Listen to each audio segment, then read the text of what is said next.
Muy buenas tardes, bienvenidos al cierre de los mercados en Primera Página Televisión, el espacio donde revisamos el comportamiento de la Bolsa de Nueva York y los mercados de la integración NUAM. Comenzamos esta emisión anunciándoles que ya cerraron operaciones bursátiles las bolsas internacionales y vamos a revisar cómo le fue a Wall Street.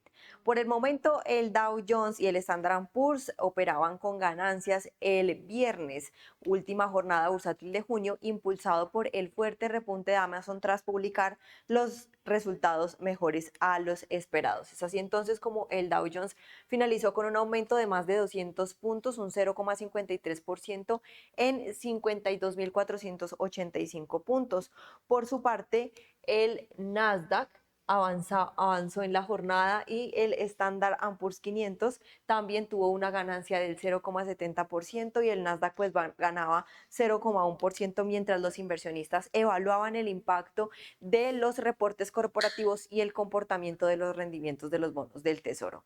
El mercado mantenía la atención en la deuda estadounidense, ya que el rendimiento del bono del Tesoro a 10 años se ubicaba en torno al 5,26%, su nivel más alto desde el 2007, mientras que el bono a 10 años superaba el 4,7% máximo desde enero del 2025.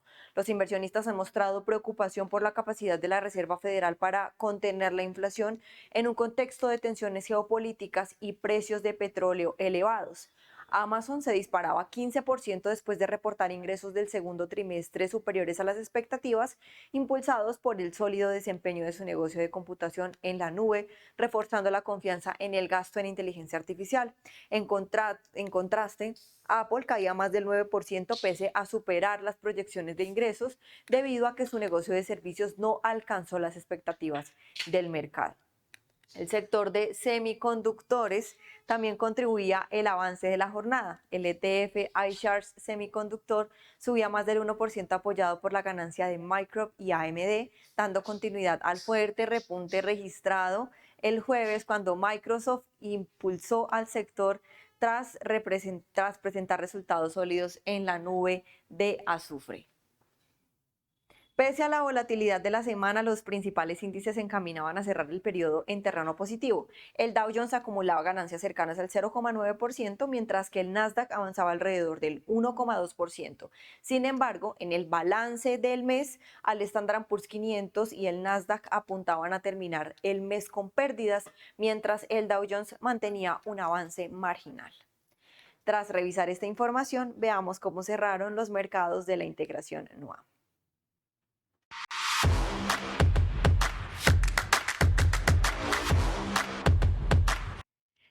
Respecto a la Bolsa de Valores de Colombia, finalizó la sesión en positivo, un avance de más del 2%, 2,17% luego de conocerse la decisión de la Reserva Federal en cuanto a los tipos de tasas de interés. Por ahora finalizó entonces el Colcap con un avance del 2,392. Respecto a las acciones que tuvieron mayor impulso en la jornada, estuvo Grupo Argos de la acción preferencial, Cibest, Grupo Aval de la acción preferencial, Éxito y Celsia fueron de las acciones que repuntaron en la sesión, siendo Grupo Argos la que más avanzó 4,72%, seguido de Cibest que avanzó 3,95% y Grupo Aval que también tuvo un aumento de superior al 3%. Por su parte, acciones como por ejemplo Back Holding International, Mineros y Ecopetrol fueron las tres únicas acciones que presentaron comportamiento negativo en la sesión, siendo Back Holding International la que más descendió un 0,83%. Aunque hubo pocas pérdidas, no superaron a el 1%.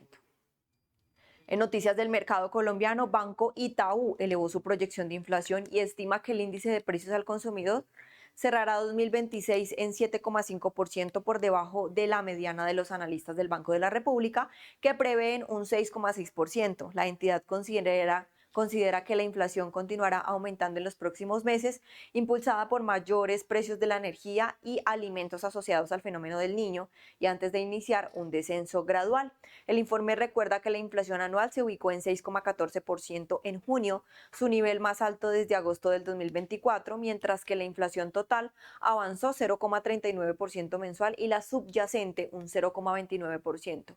Para el 2027, Itaú Colombia proyecta una inflación del 5,8%, también superior a la previsión del 4,95% del consenso de analista de emisor.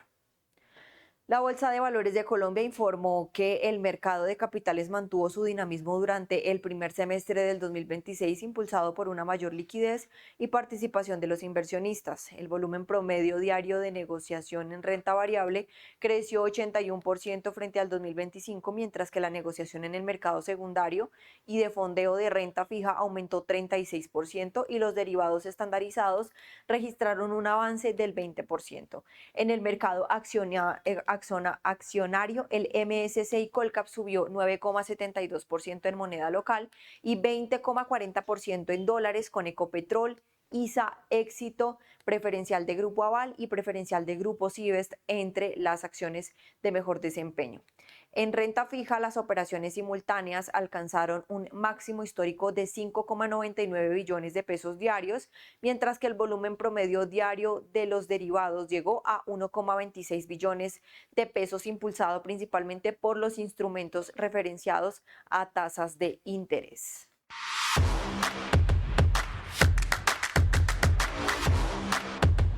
Siguiendo con las bolsas que integran NUAM, el turno es para la Bolsa de Comercio de Santiago con su principal índice, que es el IPSA, y hoy finaliza con una variación negativa del 0,50% en 11.016 puntos. Ya volvió a cambiar un poco el resultado, se ubica en 0,13% valor negativo sobre los 11.016 puntos. Recordemos que en la sesión anterior, aunque había terminado con de manera positiva, lo había hecho por debajo de esos 11.000. Hoy digamos que fue una jornada relativamente estable para la Bolsa de Comercio de Santiago y presenta pues esa pequeña variación, debe ser por el resultado que recientemente hubo en la tasa de desempleo, que más adelante ampliaremos información. Por ahora, entre las acciones que finalizan en negativo está Entel, Banco de Chile, Parque Arauco en el Chile y la Sociedad Química Minera. Fueron las cuatro acciones que más perdieron en la sesión, siendo Entel la que más retrocedió, 1,60%, seguido de Banco de Chile, que bajó 1,57%, y Parque Arauco, que retrocedió 1,37% después de haber reportado resultados trimestrales, donde la utilidad neta descendió en el primer semestre.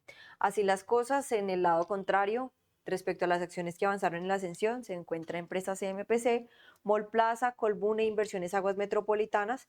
Empresa CMPC aumentó 2,43%, Mallplaza avanzó 2,17% y Colbún también tuvo una ganancia del 1,96% en la sesión. Chile registró una tasa de desempleo de 9,4% en el trimestre abril-junio del 2026, el nivel más alto desde junio del 2021, completando 42 meses consecutivos con una desocupación igual o superior al 8%, según el Instituto Nacional de Estadísticas de Chile. El deterioro del mercado laboral respondió a que la fuerza de trabajo creció 1,5%, mientras que el empleo solo aumentó 0,9%. El número de personas desocupadas creció 7,7%, impulsado por un aumento de 7,5% en los cesantes y de 9,8% en quienes buscan empleo por primera vez.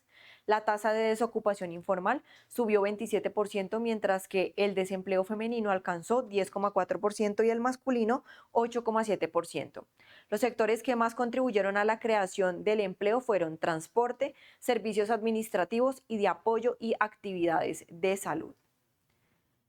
En otras noticias les cuento que la Fiscalía de Chile formalizó a 11 ex socios y ejecutivos vinculados al grupo Sartor en una investigación por un presunto esquema de administración irregular de fondos de inversión que había provocado perjuicios cercanos a los 191 millones de dólares. Entre los principales imputados figuran Pedro Pablo Larraín Meri y Michael Clark, quienes enfrentan cargos por delitos como administración desleal, estafa, apropiación indebida, lavado de activos y fraude a la omisión de una OPA. Según el Ministerio Público, los fondos administrados por Sartor habían destinado recursos a fondos privados y sociedades relacionadas con los propios ejecutivos, priorizando intereses particulares sobre los de los aportantes. La investigación también incluye operaciones como el financiamiento de Emprender Capital, el proyecto Faena, Residentes inversiones en Miami, préstamos de Redwood Capital y la compra del 63,07% de Azul Azul SA, además de la comercialización de contratos de asociación para inversiones. La Fiscalía solicitará prisión preventiva para 5 de los principales imputados.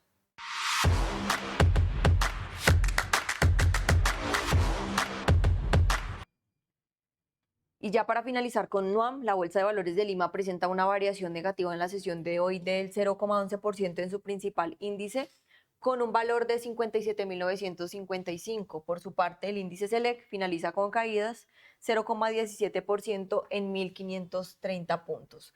Vamos a observar respecto a los valores locales los que influyeron en este resultado, y el primer título en avanzar es Credit Corp Capital con un aumento del 4,90%, Shougang Hierro Perú avanzó 4%, Luz del Sur subió 1,46% y Corporación Aceros Arequipa avanzó 1,19% en la sesión. De otro lado, acciones como Panoro Minerals, Compañía de Minas Buenaventura, Grupo Coril, Sociedad Titularizadora y Silver Mountain Resources finalizaron la sesión en negativo, siendo Panoro Minerals la que más descendió, 5,17%. Grupo Nutresa busca ingresar al mercado peruano de helados a través de su filial Mills de Colombia, que solicitó ante Indecopi el registro de la marca Chicos para productos de la clase 30. De concretarse su lanzamiento, la compañía competiría en el segmento de postres congelados con marcas consolidadas en Perú como Donofrío y Ártica, en el marco de su estrategia de expansión regional. Meals, que forma parte del Grupo Nutresa desde el 2006, lidera cerca del 80% del mercado colombiano de helados de impulso y comercialización de marcas como por ejemplo Cremelado, Polet, Aloha, Bocato, Chocolisto, Country Hill y Yoplait. La empresa ya opera en Panamá, República Dominicana, Centroamérica y Corea. La solicitud de registro se suma a otras presentadas recientemente en Perú por compañías como Leche Gloria, Django y Popmart, en un contexto de mayor actividad de empresas que buscan ampliar o diversificar su presencia en el mercado peruano.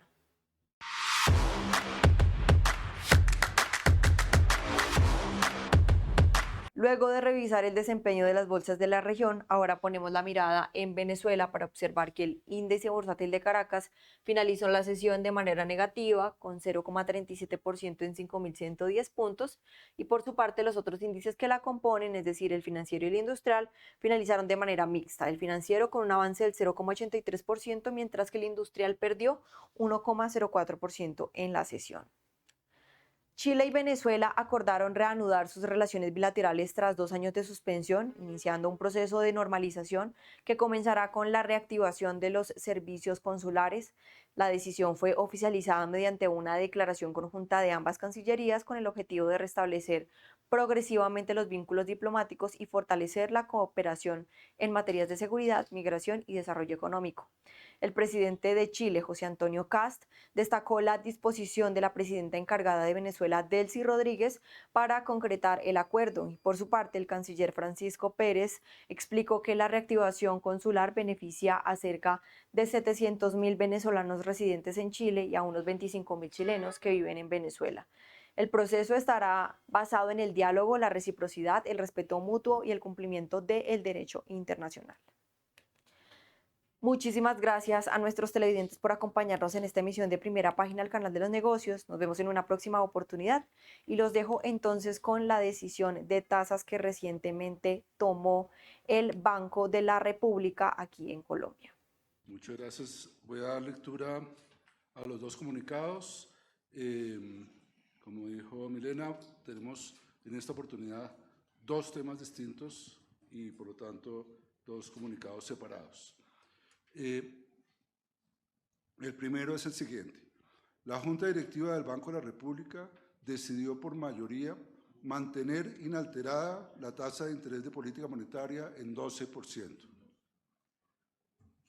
4 directores votaron a favor de esta decisión y 3 por un incremento de 50 puntos básicos. En su discusión de política, la Junta Directiva tuvo en cuenta los siguientes elementos. La inflación total en junio continuó aumentando y se situó en 6,1%. Esto obedeció al comportamiento de alimentos irregulados. En el caso de los alimentos, la inflación anual aumentó a 6.8% y en el de los regulados a 5.9%. La inflación básica sin alimentos ni regulados se mantuvo estable y se ubicó en 6%. Las expectativas de inflación de los analistas económicos para diciembre de 2026 y de 2027, según la encuesta realizada en julio, mostraron aumentos situándose en 6.6% y 5% respectivamente. Las expectativas derivadas del mercado de deuda pública permanecen por encima del 6% para todos los plazos. La información para el segundo trimestre sugiere que la economía colombiana habría aumentado su ritmo de crecimiento. El índice de seguimiento de la economía, ICE, registró en mayo una variación anual de 4.1%, impulsado por el buen desempeño de las actividades terciarias. Otros indicadores de actividad a junio confirman esta percepción. Acorde con esto, el equipo técnico proyecta un crecimiento de 2.5% para 2026. La tasa de desempleo en el agregado nacional continuó cayendo a niveles de 8% en junio. La persistente apreciación del peso colombiano excede la de varias monedas comparables. Esta evolución de la tasa de cambio obedece a una combinación de factores de origen externo e interno y contribuye a mitigar las presiones inflacionarias. El conflicto del Medio Oriente y el probable fenómeno del Niño podrían acentuar las presiones inflacionarias y reducir el crecimiento económico. La decisión adoptada por la mayoría de los miembros de la Junta Directiva mantiene una política monetaria restrictiva, consistente con la perspectiva de una senda de inflación decreciente en 2027. Las decisiones futuras dependerán de la nueva información disponible. Hasta aquí el comunicado sobre política monetaria. Voy a dar lectura a otro comunicado que tiene que ver con un programa de acumulación de reservas internacionales. La Junta Directiva del Banco de la República anuncia un programa de acumulación de reservas internacionales. Con el propósito de fortalecer los niveles de liquidez externa del país, la Junta Directiva del Banco de la República decidió en su sesión de hoy iniciar un programa para acumular gradualmente reservas internacionales por un monto de hasta $4.000 millones. Las reservas internacionales constituyen un respaldo para que el país pueda atender sus obligaciones externas y responder ante posibles choques provenientes de los mercados financieros internacionales. Mantener niveles adecuados de reservas contribuye a preservar la confianza en la solidez externa del país y favorece su acceso al financiamiento internacional. El mecanismo que se empleará para adquirir las reservas será el de subastas de opciones put de acumulación.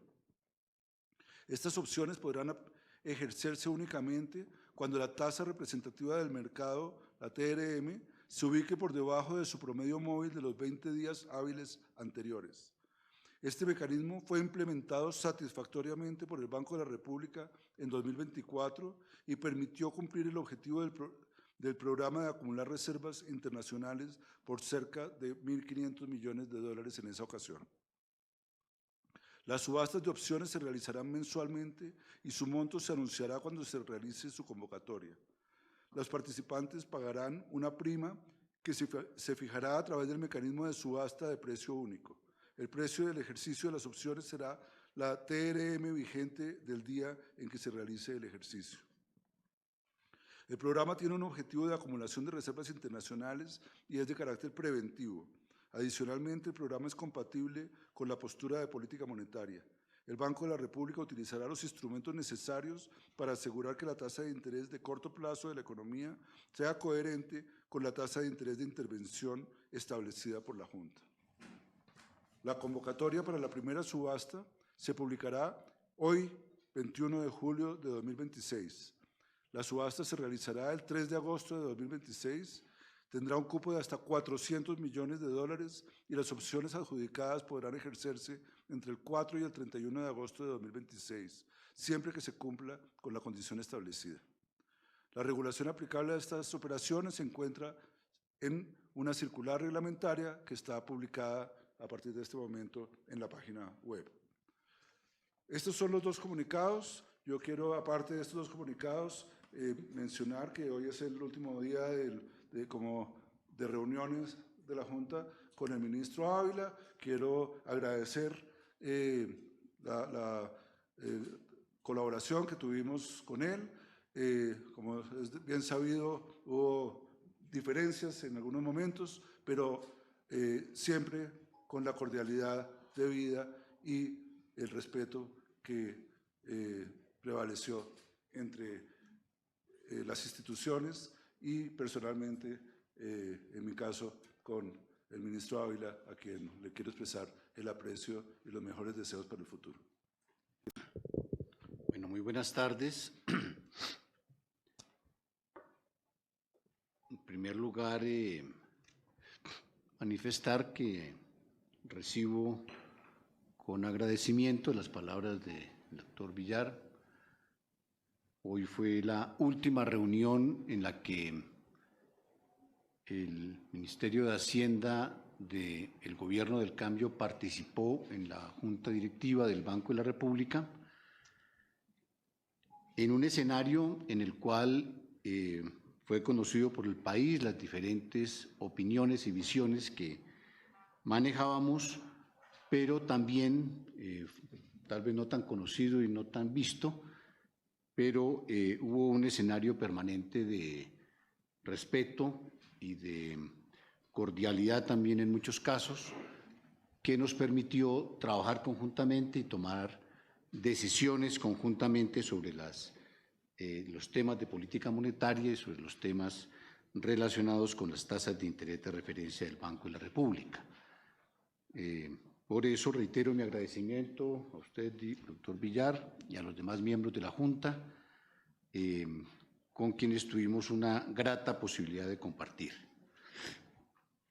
En relación con esta decisión que se ha tomado, nosotros como gobierno hemos insistido de tiempo atrás en la importancia de tener ese ejercicio de contracción económica que se produce como resultado de los incrementos en la tasa de interés de referencia, que ya están teniendo otras implicaciones adicionales sobre la economía, sobre todo en lo que tiene que ver con la tasa de cambio, que se ve altamente afectada y alterada con estos incrementos en la tasa de interés de referencia.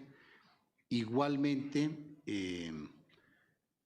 el costo de la deuda, que también se ve altamente afectado. Creemos que hay un espacio de moderación con la decisión que se ha tomado en el día de hoy, que si bien es positivo, seguiremos insistiendo en el debate económico a nivel nacional en la importancia de orientarse hacia una estrategia económica distinta que no esté soportada en dinámicas de contracción de la economía, porque estamos absolutamente convencidos de que con una economía en decrecimiento o una economía en tendencias contractivas no va a ser posible resolver ninguno de los problemas estructurales que tiene el país. El tema del déficit fiscal solamente es viable atenderlo en una dinámica de una reforma tributaria, como lo hemos mencionado, pero también en una dinámica de crecimiento de la economía que permita mejorar los ingresos tributarios en el país y a la nación. Por eso creemos que, si bien en esta oportunidad se ha tomado una decisión prudente, dejamos como señal al país que va a ser necesario